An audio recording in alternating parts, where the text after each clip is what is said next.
Hey y'all, hey, welcome back to my channel. It is Christian here, and you're tuned in for more of my 2 cents. If you are new to the channel, then welcome. Thank you so much for joining. Hopefully you enjoyed the content and the thought-provoking dialogue and conversation today. And if you are a returning center, thank you so much for coming back, fam. We are so grateful to have you here. And yeah, a part of the conversation. So let's jump right into it. Our 3 points that matter most before we start any discussion. Number one, you're not alone. Number two, you're not crazy. Number three, God, your creator, still loves you, and I do too. Now, today we're going to be going over some Facebook things, okay? We're going to be going over some Facebook posts. There are two that stuck out to me in particular over the last couple of weeks.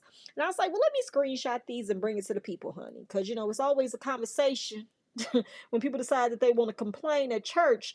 And it's one of those things where it's like, you gets no love from me. Shout out to Faith Evans, but there just seems to be no sympathy because some of y'all chose the call. Y'all accepted the call, but for whatever reason, once the phone the it starts to ring from other people and all of their things, y'all don't want the call no more. Y'all don't like it. Y'all disturbed by the goings ons of it all. So I want to share two posts that definitely had me thinking to myself, okay, well, let's see if I can relate. And if I can't relate, I can definitely conversate. And we know that's not a word, it's converse for all of y'all out there. But we can definitely converse about these topics and see if the sympathy that I'm lacking can be found as we go through these, posts and talk about whether or not this is a part of choosing to be a leader in church, or certain aspects of church culture should be expected, or if these are things that need to be shifted and changed from a membership perspective once you join these organizations. So let's get into the first post. The first post here says, growing up, I watched my father miss games because of funerals, weddings, hospital visits, etc., for actual church members and the family and friends of church members. So obviously, this is a person that is a pastor's child, a PK, okay? It's known as a pastor's kid. I watched my father leave birthday parties, family gatherings, all because the phone rang and ministry called. I witnessed my father make vulnerable his locked and secured home as he rushed to the hospital's house calls in the middle of the night, leaving his wife and children because ministry called. I watched parties and trips get canceled so families wouldn't be evicted, cars wouldn't be repossessed, and families' livelihoods be put in jeopardy. I've seen my father pay tuitions and balances, purchase plane tickets for youth and college students to make it home for funerals, weddings, holidays, and avoid disasters. Not once have I ever witnessed my father mention or speak on what he did or who he did it for, only to watch the beneficiaries of this kindness and commitment leave without saying goodbye, leave destructively and divisively, and act as if my father had never done anything for them. But I guess your name not being mentioned in the thank yous truly is church hurt. Hashtag church hurt. Hashtag PK Life Pastor's Kid. Hashtag Kingdom Rocker. Y'all, this is such a juicy post that was reposted by a pastor's daughter that I know. And I just be like, oh my God. Why don't y'all just log off? Or why don't y'all create like this thread? Shout out to threads, right? Why don't y'all and I'm thinking about doing a my 2 cents thread. I just saying. I'm really strongly considering, y'all. If I do, I'll let y'all know in a community post. So y'all can follow me over there. But the thing about this for me is that why not create like a PK group or a PK thread where y'all can just dump all of y'all grievances in one central location so we don't have to be bothered with it on social media? Because I have to tell you that reading this the first time had me like, bye. And reading it again today got me like, boy, bye. Okay, first it was child bye, today is boy bye. And it's boy bye energy because everything that was listed is exactly what a spiritual father that some of these people in church culture like to call themselves are expected to do. Some of y'all may not like that. Some of y'all may not agree with it, but it is the truth. That's what they're expected to do. Now, I didn't say that's what they should do. Put your listening ears on. You got two of them for a reason, so you could do more. Okay? Listen more. You said growing up, you watched your father. But do you all know that when you're at church and you're in these settings, especially Black church culture, I can't speak to what happens in other church cultures or other spirit, other religious groups and belief systems. I don't know what their leaders call themselves, but I can tell you unequivocally, okay, that Black pastors refer to themselves as the father, as the spiritual father, as the spiritual covering, as the head of that house. That is the father of that church. Do you know all the things that you said you watched get canceled and go wrong and not get paid or be left vulnerable are the same things that they were expecting your father to do for them as their spiritual father? The same way that you were expecting to lean on your father and him to do the things for you, they was expecting your father to do that for them too. IJS. And you want to know how we get to that point? Because of the pressure that is put on pastors and the pressure that is put on parishioners to have a lifestyle in a relationship that clearly congeals. It comes together. There is no black and white in church. It is very blurred lines. Do I agree? No. Do I think that pastors should put members before their family? No, I do not. It's not healthy. It's not right. It's not fair. It's not even logical. Most people who are pastors were not pastors before they were married. You literally was not a pastor before you had your own personality, choices, decisions, character, thoughts, or any of that. You were you first, and then you picked up that calling or the anointing or the position or the what is the other word that I'm looking for? Before you that mantle, before you had all of that on you, you were you first. I'm Christian first. Now, if I go on to become a wife, like I did, I went on to become a wife, then a mother and an entrepreneur. All of these things were added onto me in life based off of my choices and my experiences, and then they became my practices, right? The things that I flow in, that I do on a consistent basis, and what I'm known for. I am a mother. People know that I have children. I am a wife. People know that I am married. I am a business owner. People know that I run a company. You are a pastor. The first rule, the first expectation is to lead people and to share and to spread whatever your belief system and practices are. That's the first expectation. Everything else that comes after that is you making things up for your parishioners to adhere to, and your parishioners putting expectations on you for them to be satisfied by your leadership. There are members who don't want their pastors to work. So they're totally okay with giving above and beyond their tithes to make sure that doesn't happen. There are members who don't want their pastor to have to take care of certain things in church or even at home. So you got the men of the church that will come and cut the grass for their pastor. You got the men of the church who will come get their pastor's car to take it to get serviced. I'm not talking about what I think, y'all. I'm talking about what I know and what I've lived, what I've seen. I've seen it happen. And then you have members who expect their pastors to come cut their grass. You got members who expect their pastor to do the things you just listed off, pay something, help them not get their car repossessed or not get put out of their home. But that's what you pay tithes for. That's what you attend for. It's a give and take. It's a take and give. Now, what I didn't see this person post about in this right here are the appreciations or the birthday celebrations. I didn't the love the willing heart love offerings, the first fruit offerings, or the mandates to give and to be present and to ignore their families too in order to be in attendance for you. Make sure y'all there on you here on time. Make sure y'all can go with me to this guest church that I'm gonna be preaching at. Make sure that y'all do this and make sure y'all do that and make sure y'all sign up for this and make sure y'all donate to this and give to that and have a seed in your hand for this.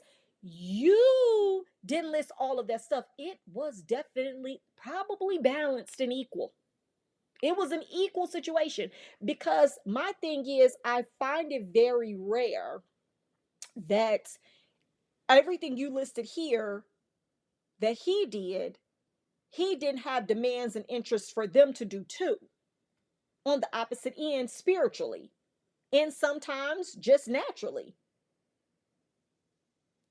And not to mention the fact that as adults in the whole situation, you were a child, probably watching your father grow up and be a pastor.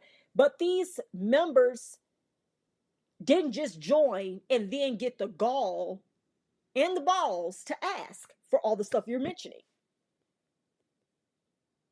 Nobody just joined and started asking for their cards to be, for help with their card not get repossessed, or for their home not to be removed for them, or your father to pay tuition or balances or purchase plane tickets.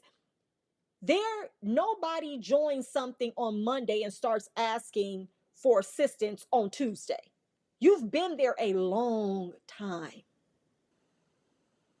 And I'm saying that from Black church culture because I've seen and I've known people who have asked for help, who have been in ministries for 10 and 15 years and they still can't get no help. Or it's a question of what have you been doing with your resources, or why do you need this, or we won't be able to do all of it, but we could do some.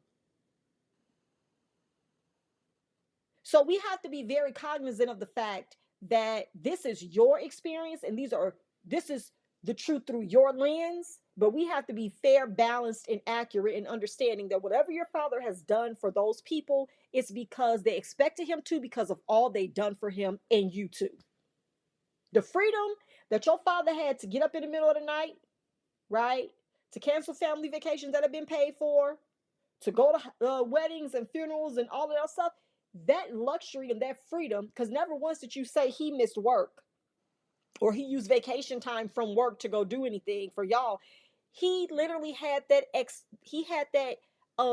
freedom of time because he was in full-time ministry. And I wonder who that was sponsored by, because it sure wasn't Procter and Gamble. It's definitely giving 10% tithe. Okay, it's definitely giving the church helped your father to have the freedom and the liberty to miss a couple of things for y'all in order to show up for the people that continue to show up for him. So this is why for me, I have no sympathy, because I'm speaking from experience where I've seen pastors who have families and the pastors work. And I love that for them. I do. I honestly feel as if though that if your church is not a mega church and you're not out here running a Joel Osteen or a TD Jakes or, a Creflo Dollar type ministry, you should have a job. You're literally only working on Sundays. Some of these pastors don't even preach midweek. They have other evangelists in their church to preach. Some of these churches don't even have midweek services. And you want to convince me that you are so overwhelmed to come up with one sermon or two if you have two services, that you can't hold down a regular job for your family's sake? Because I'm not even talking about touching church money. I'm just talking about for the well-being of your family. I know that as a woman with a husband, there are needs for a home, for a household. And being in full-time ministry, that usually leads to ebbs and flow in resources and in income if you're not running a church that can pay you a base salary that is higher than the median income in your state. Maybe I'm talking too logical for y'all, but all I'm saying is your dad had the liberty and the freedom to do all of the things you're listing because of the people he was assisting. So it was an even exchange. And I hate to make it sound like that as if though he's an employee of the members, but he is. He is. That's the calling that y'all claim y'all got. And when the phone starts to ring, you got to get up and do the things. Okay? Okay. And then the conversation about members leaving without saying goodbye, ask yourself or ask your father why. A lot of pastors lack the ability to actually do proper conflict resolution. Pastors want to pop up and have members and have all of these, events, and they face on flyers, all of this stuff, but they don't know how to actually deal with hurt and pain and other people's emotions. And yes, their brokenness, some insecurity, some manipulation. We're talking about humans who have characters that we cannot control, who have feelings that we cannot dominate. So if somebody did get hurt and they left and they didn't give him an excuse or a reason why, guess what? They don't owe him that. They don't. And if they left after he done these things for them, guess what? They had done some things for him too. So yeah, it may hurt him that they didn't stick around, but what is the expiration date on people being done ways that they don't appreciate? I'm not staying nowhere. I don't care how much you've done for me or how much I've given you. If it's toxic, it's no longer serving me on whatever level that may be, spiritually, naturally, or whatever, I'm leaving. As would be in marriage or any other, or if I had a job. If it's not working for me, I'm not staying here just because, well, dang, they have been paying me every 2 weeks and I've been working every 2 weeks. I've been showing up. I've been doing my job. I've been making this company money. So whenever someone decides to exit, they don't owe you anything. The 2 weeks notice, right? An apology, an explanation, especially if people aren't willing to listen or they're the reason why it's happening anyway. So this to me, honestly, it seems like a one-sided argument, but it works for people who too feel like they've been through this. So the whole PK life, that's why I said get y'all a personal thread for this with y'all friends who are also PKs. Because y'all have a different storyline and version of it because they're your parents. It's your family. I don't know nobody that's gonna go against their mom or their dad. Everybody's gonna see their mom or their dad as a victim. When you ask the members in the church, what happened, the members are going to tell you exactly who your parents are, not who you see your parents as, but who they know them and have experienced them to be. But y'all ain't ready for that conversation. Let's get to this last post. This person said, I'm not sure if you know this or not. Church doesn't just happen. Consider your Wednesday and Sunday worship service. If the experience is online, the time and experience needed to create content, set up equipment, lock in a location, provide quality streaming, graphics, lower thirds, or troubleshoot when the devil gets in the internet, that time is prayerfully planned and executed. Child, we're not blaming the devil for AT&T connection, are we? Okay. Whatever. Consider software upgrades, lighting equipment, cameras, lenses, audio, tech support, etc. If in person, the teams needed to provide a quality worship experience that matches the ministry's vision and mission Sunday after Sunday can be draining. Consider admin team, band, parking lot team, greeters, ushers, sound check, rehearsals, choir, prep, praise team prep, production crew, building maintenance, cleanliness of the building, etc. In either case, the work and advancement of the kingdom takes not just the lead man or woman of God with the microphone, it requires the commitment of a people, of the people. Today, I want to highlight the awesome people. Thank you, thank you, thank you. Thank you for your service, time, commitment, wisdom, creative insight, and your yes. Okay. Now, let me say this. I'm going to say this about this post because this is a appreciation post for clearly his church members or associates or just church people in general who are active in ministry to help the production happen. Keyword there, production.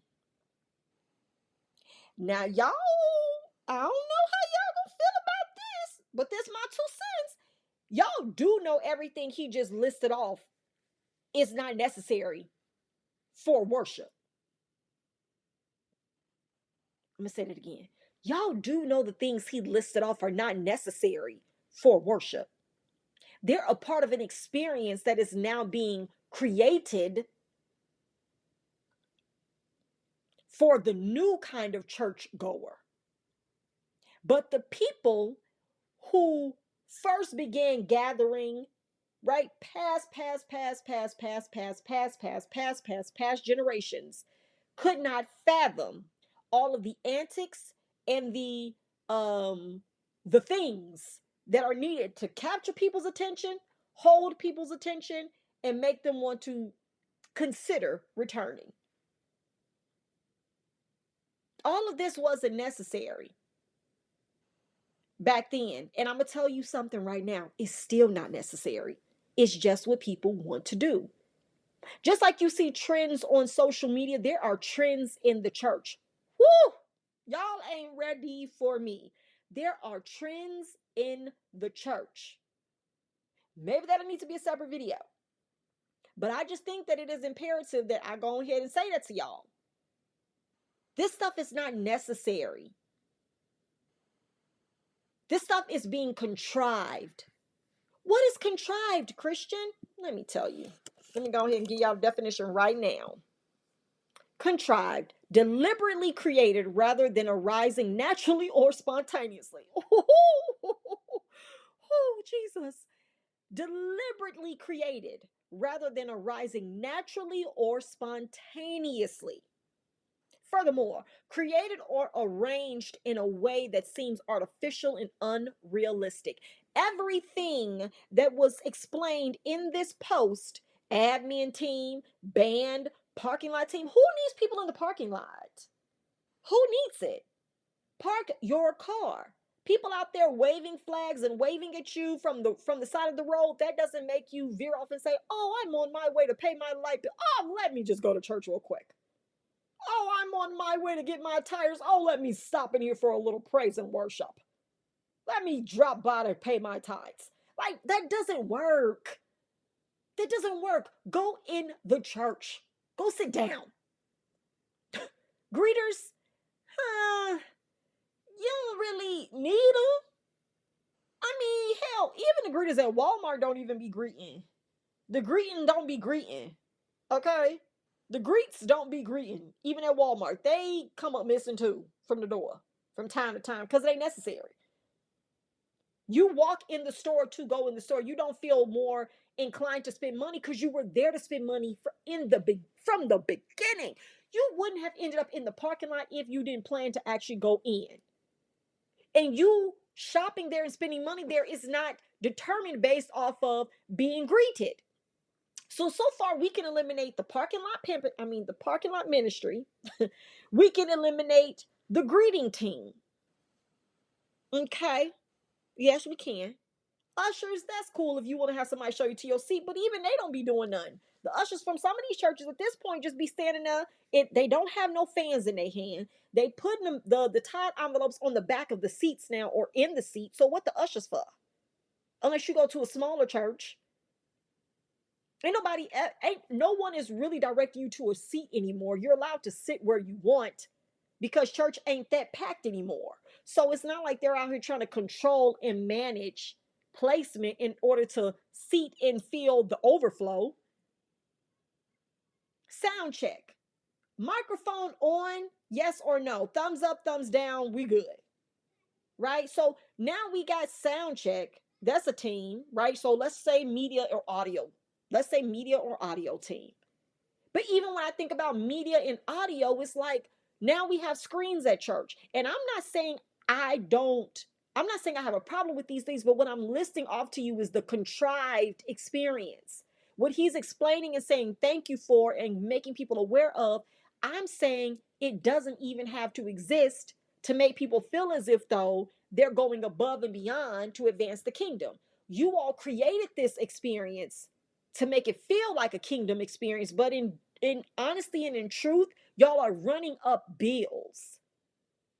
Y'all are creating positions in things that aren't really even impactful. I know people who literally don't show up until they know the praise and worship is over. And I know people who only show up for the praise and worship and leave before the service, the sermon. I know people who strategically don't come until after the offering. I know people who leave early to beat the traffic. So you have to think about it. What are y'all gathering for? How truly impactful is it? Is it even genuine and authentic? I just cannot believe how much of a production something that's supposed to be done out of passion with purpose spiritually has turned into. Foot stomping, hand clapping is just no longer good enough.